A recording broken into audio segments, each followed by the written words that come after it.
오늘은 우리가 솔로몬 성전에 대한 두 번째 이야기를 함께 나누도록 하겠습니다. 금년 우리는 1월부터 계속 공부해 왔던 대로 다윗과 다윗의 나라를 1년 동안 공부를 했고요. 다윗의 이야기가 마쳐진 이후에 솔로몬, 그리고 솔로몬의 나라를 우리가 함께 나누고 있는 것입니다. 솔로몬의 지혜에 대한 이야기를 나누고 나서 이제 우리는 솔로몬 성전 이야기로 그 과정을 옮겨가고 있습니다.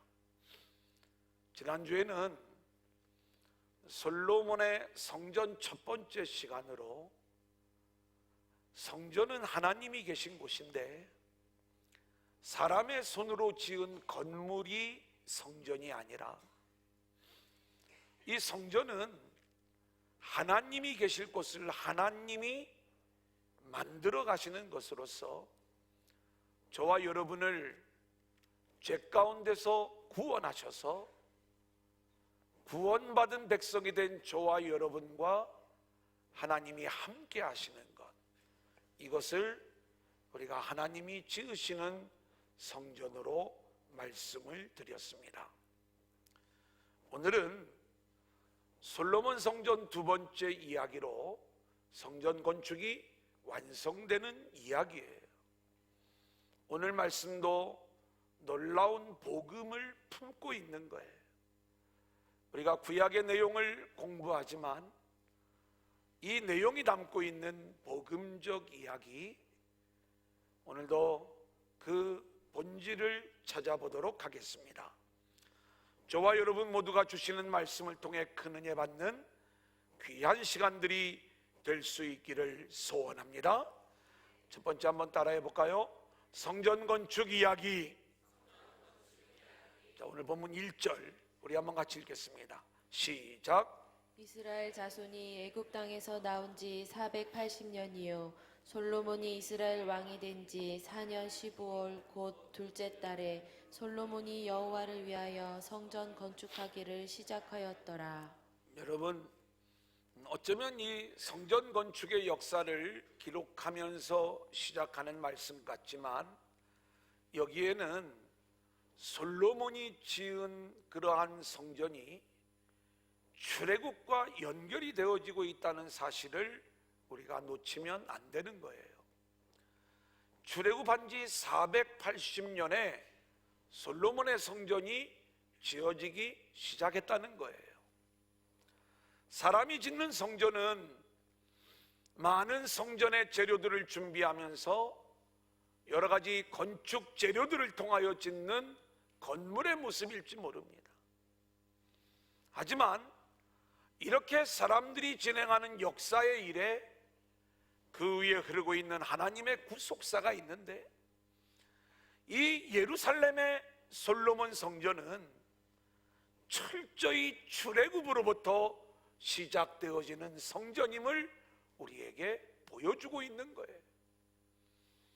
지난주에 함께 나누었지만 우리는 구약교회의 모습을 애굽에서 종살이하던 이스라엘 백성들을 구원하여 홍해를 건너 광야의 백성으로 세워가실 때 하나님은 광야에서 이스라엘 백성들과 언약을 맺고 율법과 성막과 제사법을 주시는 걸 보게 돼요.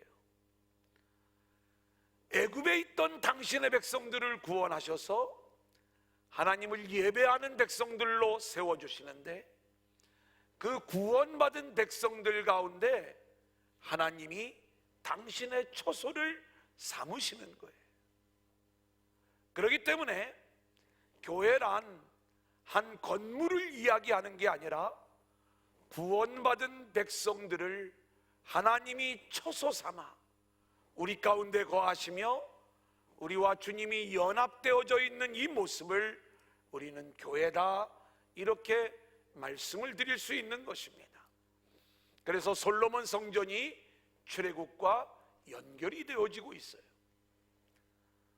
480년이라고 기록을 하고 있습니다.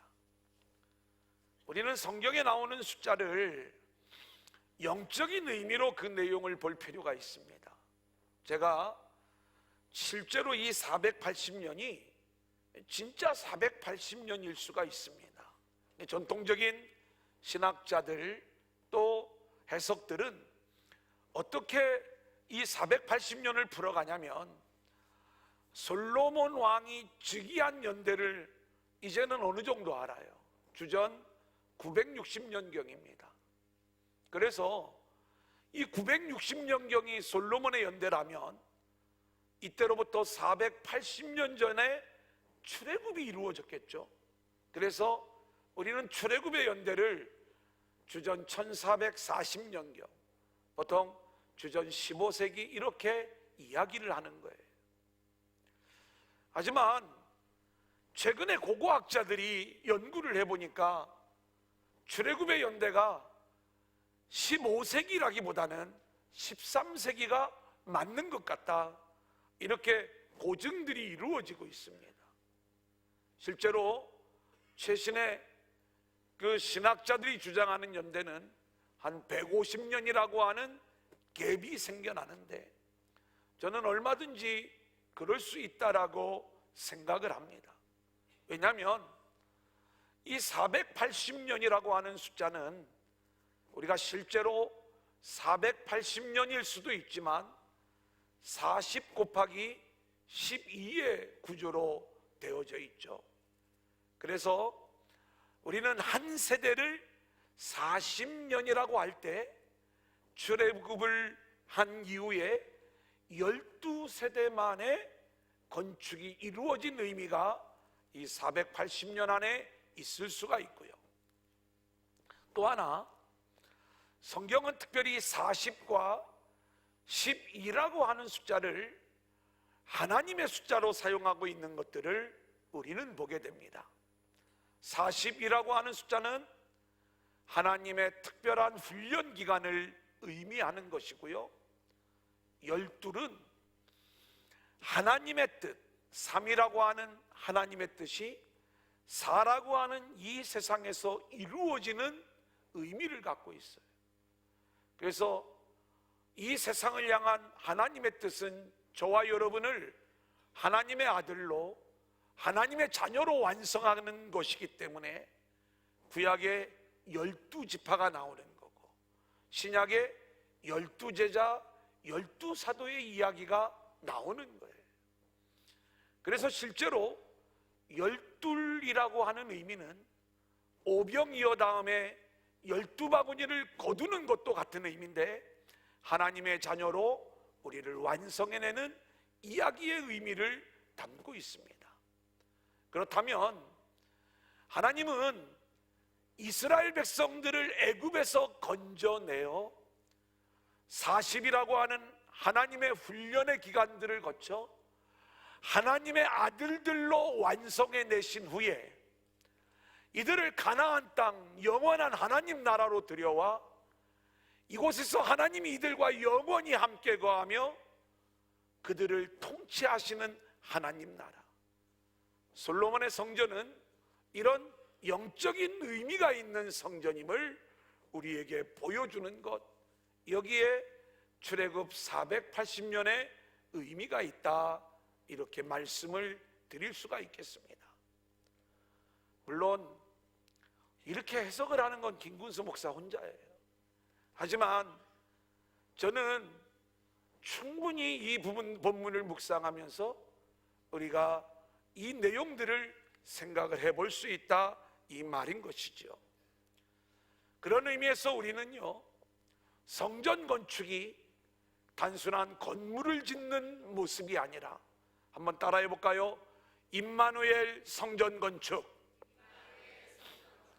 여러분, 우리는 두란노 그리스도의 공동체가 하나님이 우리와 함께 하시는 임마누엘의 교회로 세워져 가는 것, 이것이 하나님이 원하시는 교회로 지어져 가는 모습이라는 거지요.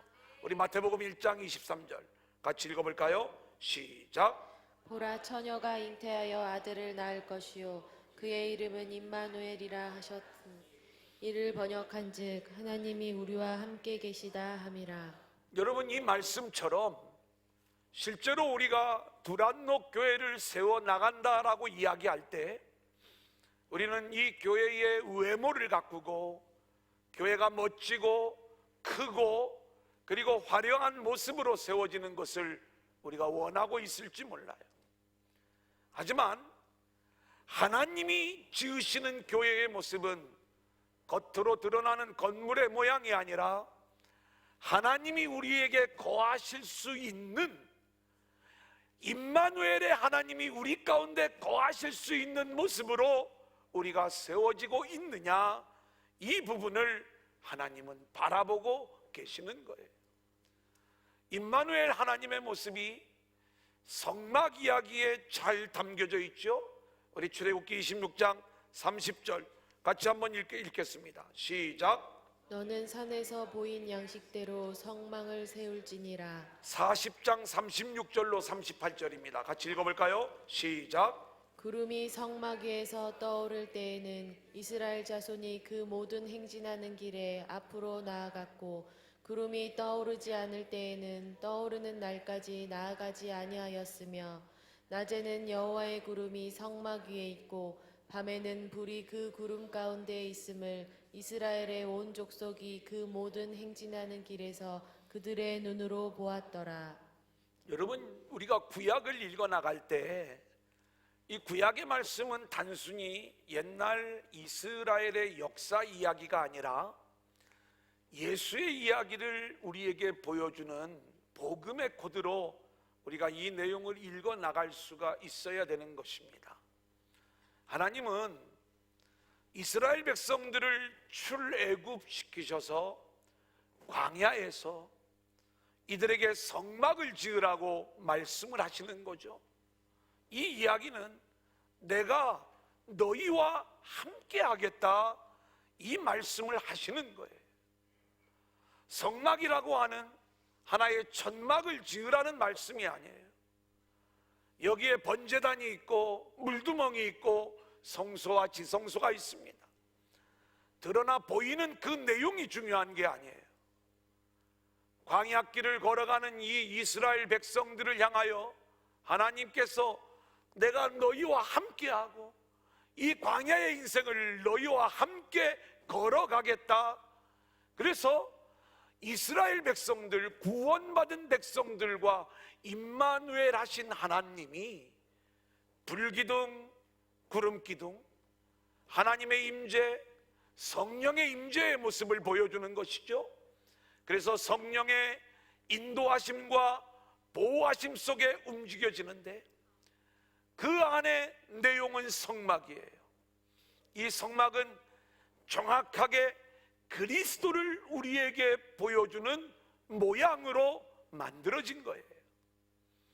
그렇다면 우리는 하나님이 저와 여러분 안에 세우시고자 하는 교회의 모습이 어떤 교회인가? 우리는 뭔가 많은 성도들이 모이고 또 그럴듯한 찬양과 예배가 이루어지는, 또 뭔가 깊은 감동을 받는 이런 우리 중심의 예배들을 생각을 하면서 늘 주의 성전들을 생각해 나가지만, 하나님이 우리 안에 세우시고자 하는 성전은 예수가 우리 안에 세워져 있느냐, 주님 말씀이 우리 안에 들어와 있느냐, 성령의 인도함을 받고 있느냐, 바로 이 부분이 하나님이 세우시는 성전과 연결이 되어지는 것이고, 아무리 멋지고 화려한 모습의 성전이라 할지라도 임마누엘 하시는 하나님의 역사가 없다면 그것은 겉으로 번지르르한 성전의 모습일지는 모르지만 속은 결국 자기라고 하는, 세상이라고 하는 우상을 섬기고 있는 산당에 불과하다는 것을 성경은 말씀하고 있는 거예요. 자, 그래서 우리는 이 성경이 우리에게 말씀해주고 있는 진정한 성전을 이루기 위하여 우리는 하나님이 우리에게 알려주신 그 성전의 중요한 세 가지 내용들이 어떤 영적인 의미가 있는가를 찾아가는 것이 중요한 거예요. 첫 번째는 성전의 터가 어디에 세워지고 있느냐는 거예요.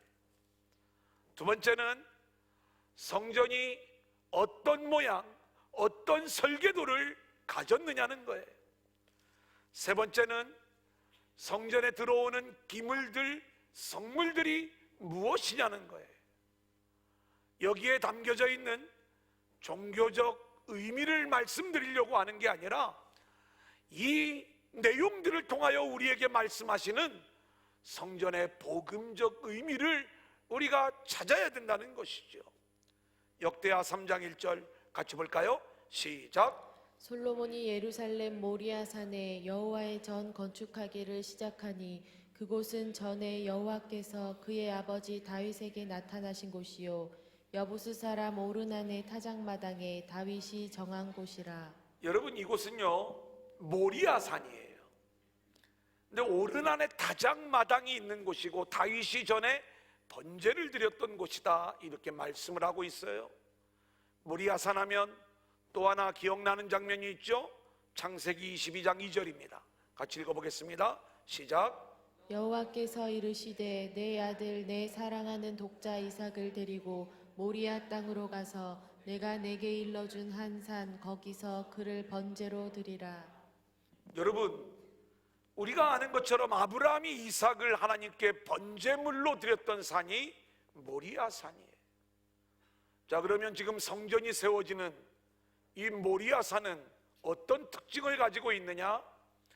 하나님의 은혜를 갈망하면서 하나님을 향하여 번제가 드려졌던 장소, 이곳이 바로 모리아 산인데, 창세기에 나오는 아브라함이 이삭을 번제물로 드렸던 일, 그리고 다윗이 오르난의 타작마당에서 번제를 드렸던 일, 이 두 가지 일로 어마어마한 축복의 역사가 나타나고 있어요. 창세기 22장 17절 18절 같이 읽어볼까요? 시작. 내가 내게 큰 복을 주고 내 씨가 크게 번성하여 하늘의 별과 같고 바닷가의 모래와 같게 하리니 내 씨가 그 대적의 성문을 차지하리라. 또 내 씨로 말미암아 천하 만민이 복을 받으리니 이는 내가 나의 말을 준행하였음이니라 하셨다 하니라. 내 씨로 말미암아 천하 만민이 복을 받으리라. 번제를 드리는 아브라함에게 주어진 축복의 말씀인 거예요. 여러분, 이 아브라함의 씨, 아브라함의 자손은 예수를 말하는 것이고 예수 안에 있는 우리를 이야기하는 거예요. 그렇다면 성전은 어디에 세워지느냐? 바로 이 번제가 드려지는 곳에 성전이 세워지고 있는데, 우리는 아브라함의 씨인 예수 그리스도를 통하여 천하 만민이 복을 받는 역사가 참된 성전을 통하여 증거되어지는 모습이라 이 말인 거예요. 하나님이 아브라함을 선택하셨을 적에도 너는 복이 될지라, 이 이야기는 나만 복 받는 존재가 되는 것이 아니라 우리가 복이 되어 우리를 통하여 천하 만민이 복을 받는 하나님 나라의 역사를 진행하는 것이잖아요. 그렇다면 우리는 이곳에서 하나님이 준비하신 제물인 예수 그리스도의 십자가를 붙잡고 하나님께 번제를 드리는 그러한 하나님을 예배하는 자들이 되어 하나님이 이곳에서 약속하신 천하 만민이 내 씨를 통하여 복을 받으리라, 예수를 통하여 복을 받고 예수 안에 있는 저와 여러분을 통하여 하늘의 복의 소식이 흘러가는 역사가 나타나는 곳, 이것이 바로 하나님이 세우시는 교회의 모습이 되는 거예요. 우리 두란노 공동체를 통해서 이 놀라운 복음의 소식이 흘러가 천하 만민에게 복이 흘러가는 귀한 역사들이 나타날 수 있기를 소원합니다.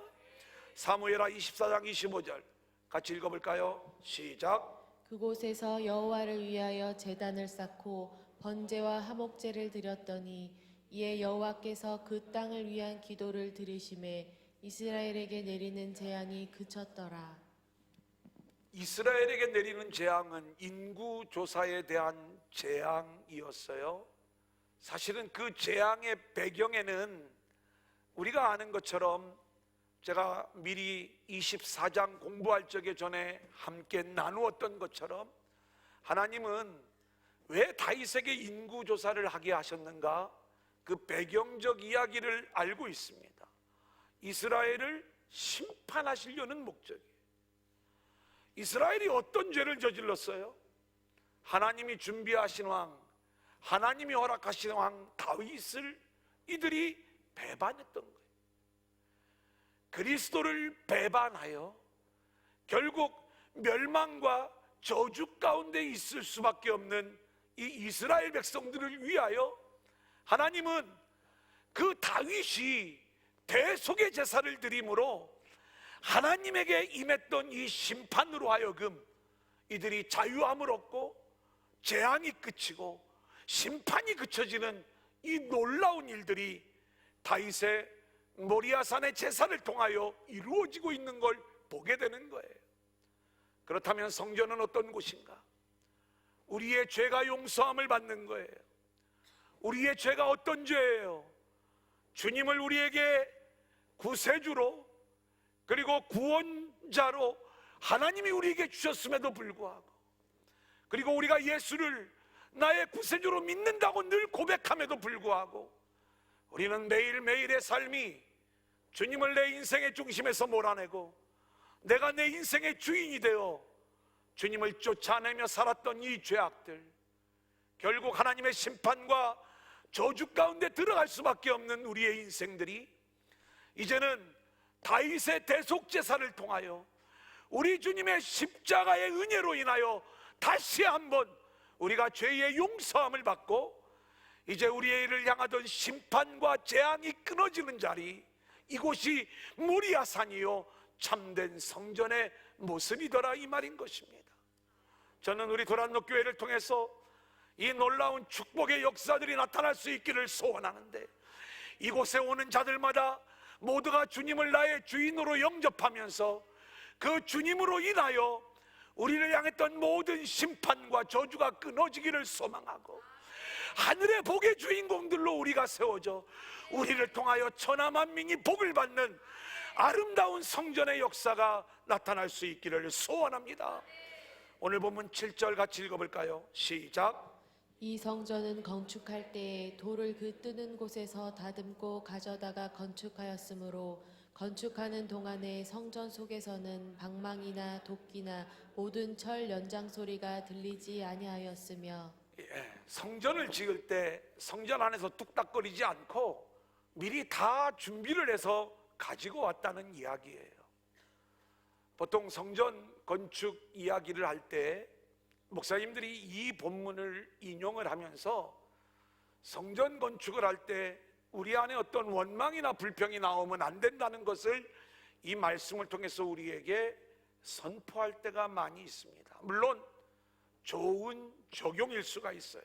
하지만 하나님이 지으시는 성전의 본질이 보이는 건물이 아니라 그것이 하나님이 우리와 함께 하시는 임마누엘 성전이라면 우리는 하나님 앞에서 어떤 존재가 되어야 되는가? 하나님이 저와 여러분의 인생을 아무리 힘들고 어려운 고난과 아픔의 가정으로 몰고 가신다 할지라도 사람의 언어가 나오면 안 된다는 거죠.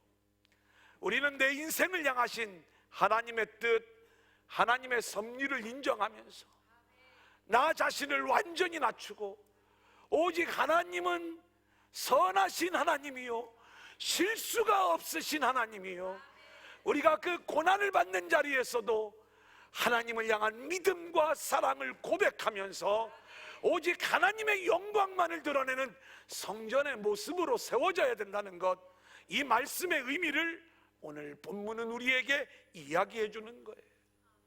하나님께서 저와 여러분을 하나님의 처소로 임마누엘 성전으로 우리를 세워가기를 원하십니다. 우리가 철저히 하나님이 거하실 만한 거룩한 처소가 되어 우리를 통하여 하나님의 영광을 드러내고 하나님이 하시는 복이 흘러가고 그리고 재앙이 끊어지는 은혜의 역사가 저와 여러분의 모임인 이 두란노 공동체에 임할 수 있기를 소원합니다.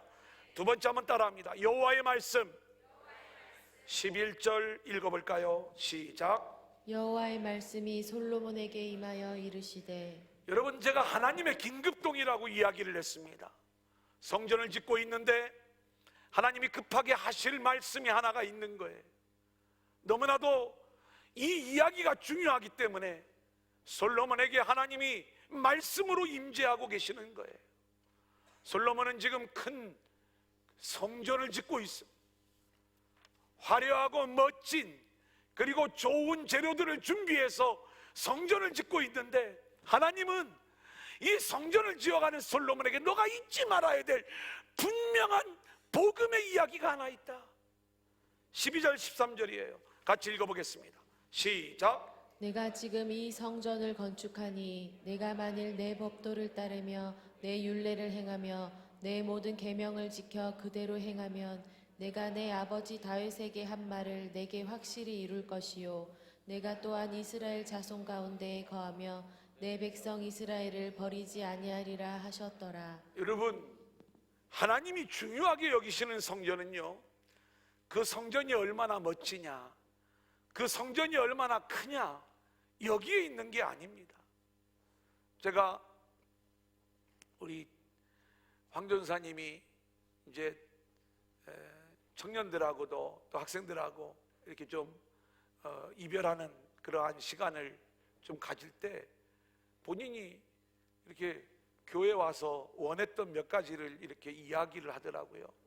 그 중에 하나가 좋은 신디를 좀 쳐보고 싶다. 그런데 하나님이 신디를 주시더래요. 그리고 또 하나는 높은, 천정이 높은 교회에서 한번 좀 사역을 해봤으면 좋겠다. 그런데 하나님께서 그리로 인도하시더래요. 여러분, 제가 상가에서 개척을 하지 않았습니까? 이 상가에서 개척을 하면 늘 생각나는 게 한 가지가 있어요. 또 안타까운 게 하나 있어요. 제발 천정 좀 높았으면 좋겠는 거예요. 이 스크린을 하나 걸으려고 해도요, 이게 옆에다 걸어야 돼요. 제가 가리니까 천정이 낮아가지고.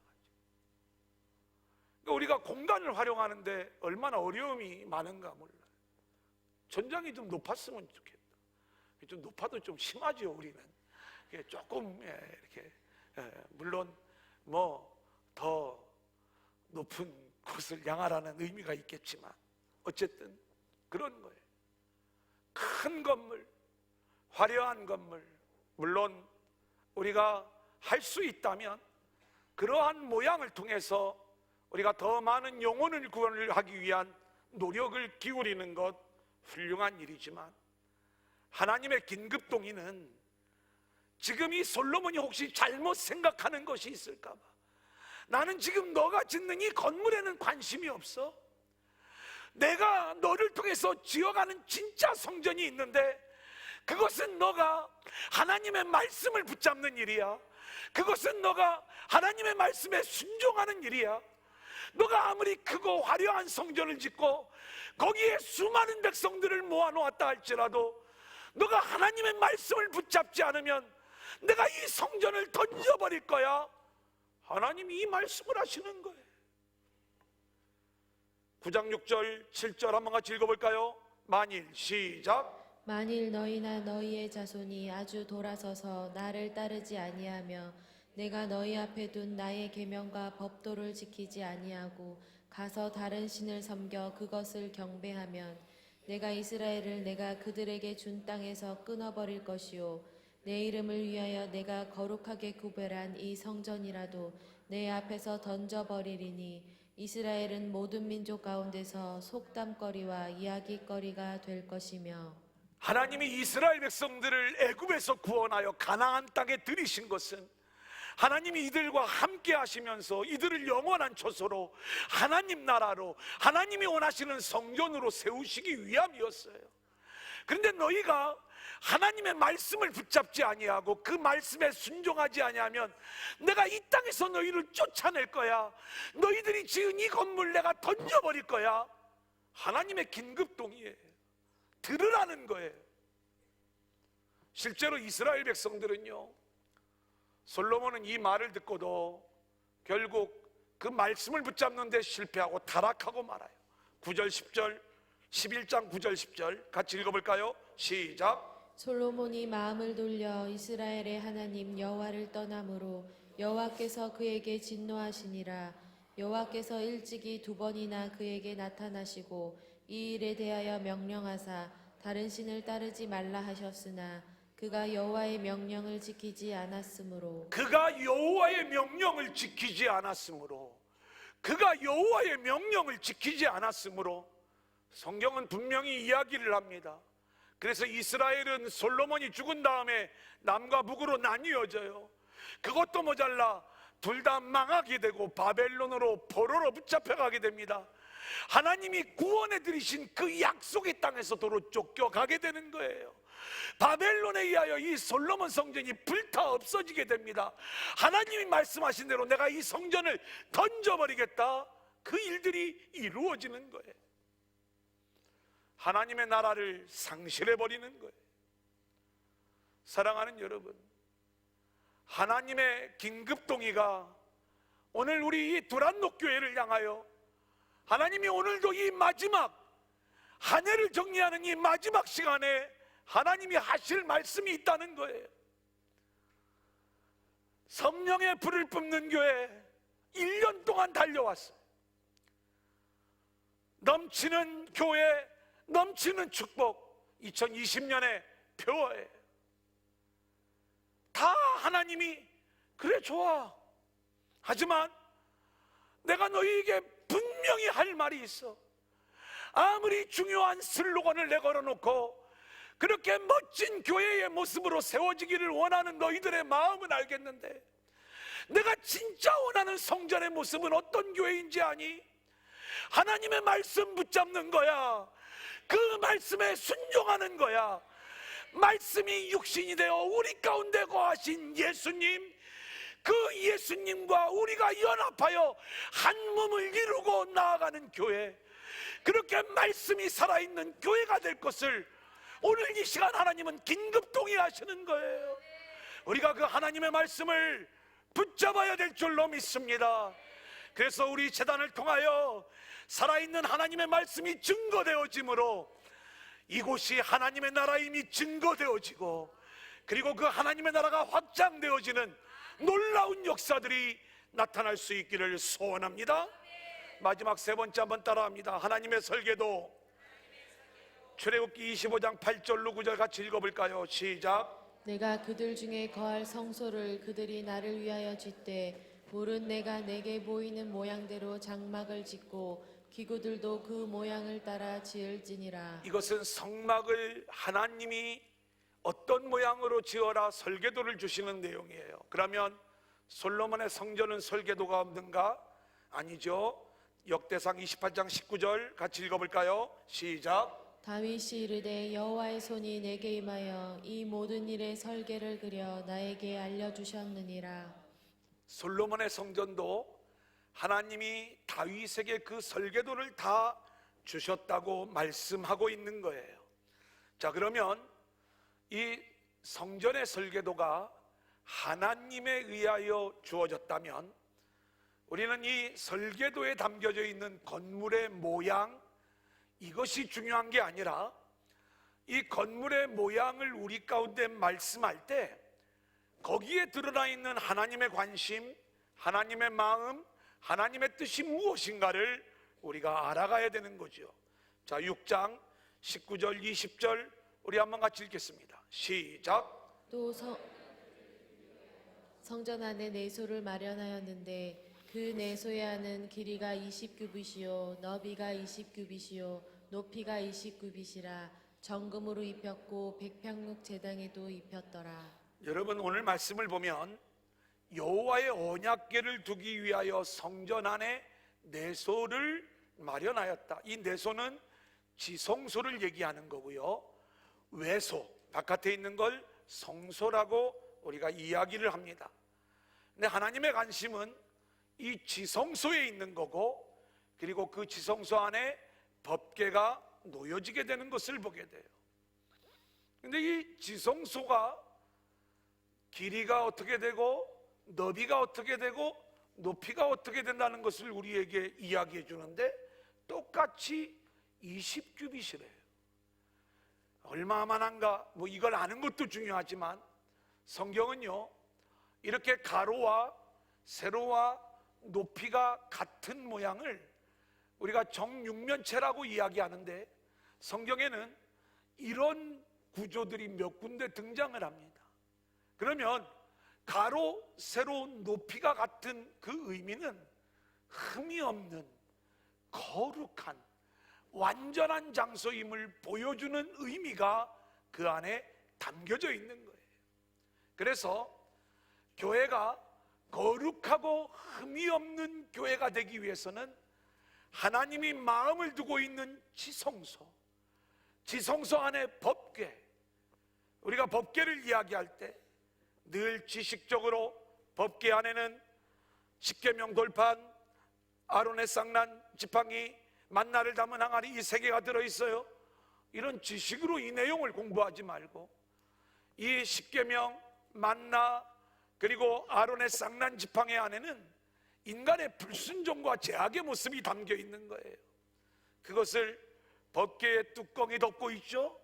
이 법궤의 뚜껑을 속죄소라고 이야기를 해요.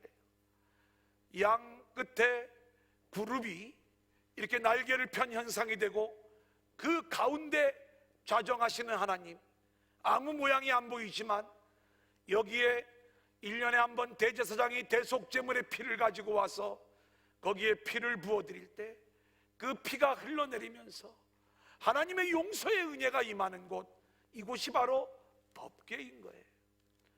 하나님이 솔로몬 성전에서 가장 관심을 두고 있었던 지성소, 그리고 그 지성소 안에 있는 법궤가 우리에게 주는 의미는 뭐냐? 정확하게 예수 그리스도의 십자가, 할렐루야.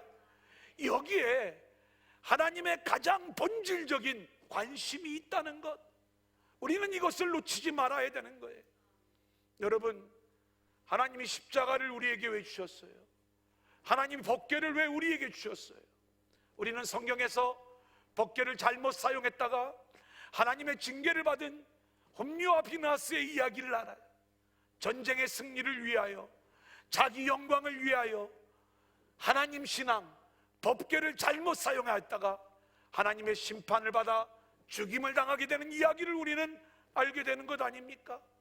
그렇다면 저와 여러분의 신앙은요, 어떤 모습이 되어야 되는가?